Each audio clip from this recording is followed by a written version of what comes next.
Hello दोस्तों, इस video में आपका स्वागत है। ये राजेश मिश्रा का पॉलिटिकल साइंस बुक है और आज का हमारा टॉपिक है नागरिकता यानी सिटीजनशिप। चलिए शुरुआत करते हैं। नागरिकता का विचार यूनानी युग में अरस्तु द्वारा प्रतिपादित किया गया है, जिसमें सभी नागरिकों को शासन सत्ता में पूर्ण भागीदारी का अधिकार दिया गया, जिसे नागरिक गणतंत्रवाद अथवा सक्रिय नागरिकता का विचार भी कहा गया जाता है। यद्यपि अरस्तु के विचार में नागरिकता केवल मालिक के लिए उपलब्ध होता है। आधुनिक युग में नागरिकता का विचार वैधानिक रूप में परिवर्तित हो गया है। नागरिकों को कुछ मूलभूत अधिकार प्राप्त है जो विदेशों को उपलब्ध नहीं है। वर्तमान युग में नागरिकों का अभिप्राय शासन में सहभागिता के बजाय एक मतदाता एवं कर देने वाले सदस्य रूप में है। अधिकार एवं नागरिकता। टी.एच. मार्शल ने अपनी रचना citizenship and the social class 1950 में नागरिकता को समुदाय का पूर्ण सदस्य के रूप में चित्रित किया है। मार्शल ने नागरिकता के विकास को अधिकारों के साथ जोड़ते हुए इसे निम्नलिखित रूप में व्यक्त किया है। नागरिकता के पहले चरण में नागरिक अधिकार प्राप्त हुए हैं, जिसमें स्वतंत्रता संपत्ति का अधिकार महत्वपूर्ण है, जो संवैधानिक लोकतंत्र में विद्यमान होते हैं। नागरिकता के दूसरे चरण में व्यक्तियों को राजनीतिक अधिकार प्राप्त हुए हैं, जिसमें मत देने का अधिकार सर्वाधिक महत्वपूर्ण माना जाता है। नागरिकता के तीसरे चरण में विकास में सामाजिक अधिकार प्राप्त हुए, जिसमें कल्याणकारी राज्य का विकास हुआ है। मार्शल के अनुसार नागरिकता एक सामाजिक परिस्थिति भी है, इसके अनुसार जिस समाज में वर्ग विभाजन होता है वो पूंजीवादी विस्मयता बनी रहती है, वहाँ नागरिकता का विचार प्रभावी नहीं होगा। परंतु मार्शल पूंजीवाद को समाप्त नहीं करना चाहते हैं, अपितु इसमें सुधार कर कल्याणकारी राज्य के रूप में परिवर्तित करने में समर्थ है। इसलिए इसे सामाजिक नागरिकता का विचार है। नागरिकता का मार्क्सवादी विचार। मार्क्स ने अपनी रचना ऑन द ज्यूइश क्वेश्चन 1844 में लिखते हुए कहा कि यदि नागरिकता अधिकार से जुड़ा हुआ तो विचार तो पूंजीवादी समाज में सर्वोपरि नागरिक नहीं है,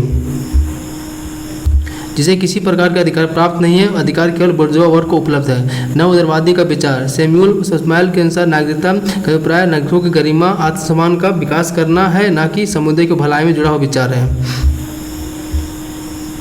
समुदायवादियों का विचार। समुदायवादी विचार चार्ल्स टेलर के अनुसार नागरिकता यदि अधिकारों के विचार संबंधित है तो यह समुदाय के सदस्य के रूप में प्राप्त की जा सकती है। इसलिए सामुदायिक मूल्यों से संरक्षित करना, संस्कृति को बनाए रखना ही नागरिकता का मूल उद्देश्य होता है।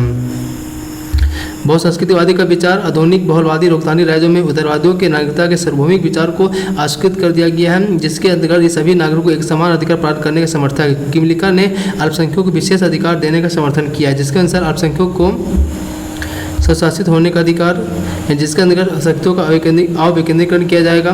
शासन अल्पसंख्यकों को भाषा का भी समान होगा। पॉलिथेनिक अधिकार। धार्मिक एवं प्रवासी अल्पसंख्यकों को अपनी संस्कृति को बनाए रखने और संरक्षित करने का अधिकार होगा। जिस प्रकार कनाडा में सिख धर्म के अनुयायियों को बिना हेलमेट के मोटरसाइकिल चलाने की छूट प्रदान की गई है। प्रतिनिधियों का अधिकार, जिसके अंतर्गत उन्हें राजनीतिक व्यवस्था में भागीदारी का पूर्ण अधिकार दिया गया है। विविधीकृत नागरिकता। इसके अनुसार आधुनिक बहुलवादी समाजों में नागरिकों को विशेष अधिकार प्रदान करने की आवश्यकता है, जिसे मेरियन यंग ने विविधीकृत नागरिकता के विचार कहा है। इसमें प्रजाति, लिंग इत्यादि आधारों को ध्यान रखकर नागरिकता प्रदान की जाएगी।